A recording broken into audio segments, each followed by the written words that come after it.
ಸ್ನೇಹಿತರೆ ಎಲ್ಲರಿಗೂ ನಮಸ್ಕಾರ. ನಾನು ಪ್ರಶಾಂತ್. ಸ್ನೇಹಿತರೆ, ಕೊನೆಗೂ ಭಾರತದಲ್ಲಿ ಟಿಕ್ ಟಾಕ್ ಮತ್ತೆ ವಾಪಸ್ ಬರ್ತಾ ಇದೆ. ಇದೊಂದು ಭರ್ಜರ್ ಗುಡ್ ನ್ಯೂಸ್ ಆಗಿರತ್ತೆ. ಯಾರ್ಯಾರು ರೀಲ್ಸ್ ಮಾಡ್ತಾ ಇದಾರಲ್ಲ, ನಿಮಗಂತೂ ಭರ್ಜರ್ ಗುಡ್ ನ್ಯೂಸ್.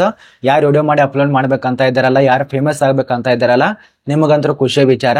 ಈಗ ನಮ್ಮ ಒಂದು ಭಾರತ ದೇಶದಿಂದ ಕೇಂದ್ರ ಸರ್ಕಾರದಿಂದ ಬಂದಿರುವಂತ ಮಾಹಿತಿ ಆಗಿರತ್ತೆ. ಇದ್ರ ಬಗ್ಗೆನೇ ತಿಳಿಸ್ಕೊಡೋದಕ್ಕೆ ಪ್ರಯತ್ನ ಮಾಡ್ತಾನೆ. ಮತ್ತೆ ಈಗಾಗಲೇ ಇನ್ಸ್ಟಾಗ್ರಾಮ್ ಇದೆಯಲ್ಲ, ಇದೇನಾದ್ರೂ ಬ್ಯಾನ್ ಮಾಡ್ತಾರಂತ ತುಂಬಾ ಜನ ಕೇಳ್ಪಟ್ಟಿದ್ದೇವೆ. ಆದ್ರೆ ಇದು ಬ್ಯಾನ್ ಮಾಡ್ತಾರಿಲ್ಲ ಅಂತ ಅದ್ ಮುಂದ್ಗಡೆ ತಿಳಿಸ್ಕೊಡೋದಕ್ಕೆ ಪ್ರಯತ್ನ ಮಾಡ್ತಾನೆ. ಒಟ್ಟಾರೆ ಈಗ ಬಂದಿರುವಂತ ಮಾಹಿತಿ, ಭಾರತದಲ್ಲಿ ಮತ್ತೆ ಟಿಕ್ ಟಾಕ್ ವಾಪಸ್ ಬರ್ತಾ ಇದೆ. 5 ವರ್ಷ ಆಯ್ತು, ಯಾವುದೇ ರೀತಿಯಾಗಿ ಟಿಕ್ ಟಾಕ್ ಬಗ್ಗೆ ಮಾಹಿತಿನೇ ಬಂದಿಲ್ಲ. ಈಗ ವಾಪಸ್ ಬರ್ತಾ ಇದೆ ಅಂದ್ಮೇಲೆ ಏನಾದ್ರೂ ಉದ್ದೇಶ ಇರಬಹುದು. ಆ ಒಂದು ಉದ್ದೇಶ ಏನು, ಕಾರಣ ಏನು, ಒಂದೊಂದಾಗಿ ತಿಳಿಸ್ಕೊಡೋದಕ್ಕೆ ಪ್ರಯತ್ನ ಮಾಡ್ತಾನೆ. ವಿಡಿಯೋ ಕೊನೆಸನಕ ಸಂಪೂರ್ಣ ಮಾಹಿತಿ ಅರ್ಥ ಆಗತ್ತೆ. ನೀವೇನಾದ್ರೂ ಅರ್ಧ ಆಗಿರ್ದ ನೋಡಿದ್ರೆ ಸ್ವಲ್ಪ ಮಾಹಿತಿ ತಿಳಿಯೋದಿಲ್ಲ. ಕೊನೆಸನಕ ನೋಡಿ.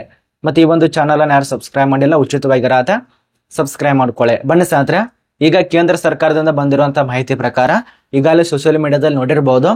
ಇನ್ಸ್ಟಾಗ್ರಾಮ್ದಲ್ಲಿ ಆಗ್ಬಹುದು, ಅಥವಾ ಫೇಸ್ಬುಕ್ ದಲ್ಲಿ ಆಗ್ಬಹುದು, ವಾಟ್ಸಪ್ ದಲ್ಲಿ ಆಗ್ಬಹುದು. ಕೆಲವು ಜನ ಸ್ಟೇಟಸ್ ಕೂಡ ಹಾಕ್ಬಿಟ್ಟಿದ್ದಾರೆ. ಅಂದ್ರೆ ಇನ್ಸ್ಟಾಗ್ರಾಮ್ ಪ್ರಿಯರು ಈಗ ರೀಲ್ಸ್ ಮಾಡೋದಕ್ಕೆ ತುಂಬಾ ಈಸಿ ಪ್ರೊಸೆಸಿಂಗ್ ಅಂತೇಳಿ ವೈರಲ್ ಆಗ್ತಿರಲ್ಲ ಬೇಗ. ಅದೇ ಒಂದು ಕಾರಣಕ್ಕಾಗಿ ಟಿಕ್ ಟಾಕ್ ಅನ್ನ ಬರ್ತಾ ಇದೆ ಅಂದ್ಮೇಲೆ ತುಂಬಾ ಜನ ಖುಷಿ ಆಗ್ಬಿಟ್ಟಿದ್ದಾರೆ.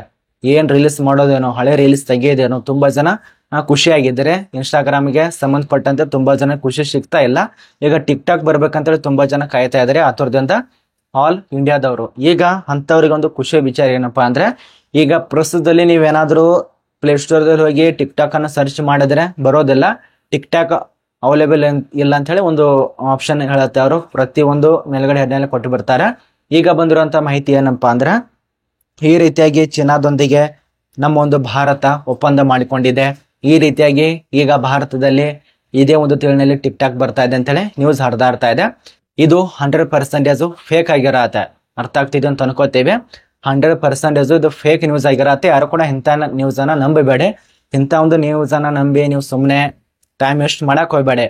ಈಗ ಏನಾದ್ರೂ ಟಿಕ್ ಟಾಕ್ ಬಂತಪ್ಪ ಅನ್ಕೊಳ್ಳಿ, ಈ ಒಂದು ಬರ್ತಾ ಇಲ್ಲ ಬಿಡಿ, ಬಂತಪ್ಪ ಅಂದ್ರೆ ಏನಾಗತ್ತೆ ಅಂದ್ರೆ, ಕರ್ನಾಟಕ ರಾಜ್ಯದಲ್ಲಿ ನಿರುದ್ಯೋಗಿಗಳ ಸಂಖ್ಯೆ ಜಾಸ್ತಿ ಆಗತ್ತೆ. ಅರ್ಥ ಆಗ್ತಿದೆ ಅಂತ ಅನ್ಕೋತೀವಿ. ನಿರುದ್ಯೋಗಿಗಳ ಸಂಖ್ಯೆ ಜಾಸ್ತಿ ಆಗತ್ತೆ. ಅದ ನಂತರ ಟೈಮ್ ಅಂದ್ರೆ ತುಂಬಾ ಸಮಯ ಟಿಕ್ ಟಾಕ್ ಹೋಗತ್ತೆ, ಇನ್ಸ್ಟಾಗ್ರಾಮ್ ಹೋಗತ್ತೆ, ಸೋಷಿಯಲ್ ಮೀಡಿಯಾಗೆ ಯೂಸ್ ಮಾಡ್ತಾರ. ನಿರುದ್ಯೋಗಿಗಳ ಸಂಖ್ಯೆ ಕಡಿಮೆ ಆಗತ್ತೆ, ಜಾಸ್ತಿ ಆಗತ್ತೆ. ಮನೆಯಲ್ಲಿ ಬರೇ ಒಬ್ಬನಂತೆ ಪ್ರತಿಯೊಬ್ಬರ ಹತ್ರ ಮೊಬೈಲ್ ಇದಾವೆ. ಪ್ರತಿಯೊಬ್ಬರು ಕೂಡ ಬರೀ ರೀಲ್ಸ್ ಮಾಡೋದು, ವಿಡಿಯೋ ಕಳಿಸೋದು, ರೀಲ್ಸ್ ಮಾಡೋದು, ವಿಡಿಯೋ ಕಳಿಸೋದು, ಇದನ್ನೇ ಮಾಡ್ಕೋತ ಕುಂತು ಬಿಡ್ತಾರೆ.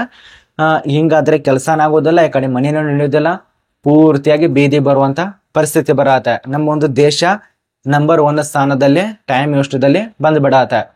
ಅರ್ಥ ಆಗ್ತಿದೆ ಅಂತ ಅನ್ಕೋತೀವಿ. ಈಗಂತರೂ ನಂಬರ್ 1 ಸ್ಥಾನದಲ್ಲಿ ಇದೆ ಬಿಡಿ. ಆದ್ರೆ ಈ ಒಂದು ಬೇರೆ ದೇಶದವರು ನಮ್ಮ ಒಂದು ಈ ರೀತಿಯಾಗಿ ಟೈಮ್ ವೇಸ್ಟ್ ಮಾಡೋ ಸಲುವಾಗಿ ಯಾಕೆ ಆಪ್ಗಳನ್ನ ರಿಲೀಸ್ ಮಾಡ್ತಾರೆ ಅಂತೇಳಿ ಕರ್ನಾಟಕದ ಅಥವಾ ಭಾರತದಲ್ಲೇ ಯಾರಿಗೂ ಕೂಡ ಅರ್ಥ ಆಗ್ತಾ ಇಲ್ಲ. ಅರ್ಥ ಆದ್ರೆ ಅವರು ಟೈಮ್ ಕೂಡ ವೇಸ್ಟ್ ಮಾಡೋದಿಲ್ಲ. ಅವ್ರು ಎಲ್ಲಿ ಬೇಕಾದ್ರೂ ಆ ಒಂದು ಆ್ಯಪ್ಗಳನ್ನ ಡೌನ್ಲೋಡ್ ಮಾಡ್ಕೋದಿಲ್ಲ. ಸುಮ್ಮನೆ ಫಾಲ್ತು ಆ್ಯಪ್ಗಳು ಅವೆಲ್ಲ. ನೀವು ಬರೀ ಒಂದು ರೀಲ್ಸ್ ನೋಡ್ತಾನಂತ ಏನಾದ್ರೂ ಇನ್ಸ್ಟಾಗ್ರಾಮ್ದಲ್ಲಿ ಆದ್ರೆ ಬರೀ ನಿಮ್ ತಕ್ಕಂತೆ ಒಂದು ರೀಲ್ಸ್ ಆದ್ಮೇಲೆ ಮತ್ತೊಂದು ರೀಲ್ಸ್ ನೋಡ್ಲೇಬೇಕಂತೇಳಿ ಅಂತ ಒಂದು ರೀಲ್ಸ್ ಬರ್ತಾನೆ ಇರತ್ತೆ. ಅಲ್ಲಿ ನಿಮ್ ಟೈಮ್ ಒಂದು 5 ನಿಮಿಷ ನೋಡ್ಬೇಕು ಅನ್ಕೊಂಡ್ರೆ 1 ತಾಸು ಅಲ್ಲೇ ಹೋಗಿರತ್ತೆ. ಟೈಮ್ ಅಂತೂ ಫುಲ್ ಎಲ್ಲ ಒಂದು ವೇಸ್ಟ್ ಆಗ್ಬಿಡತ್ತೆ.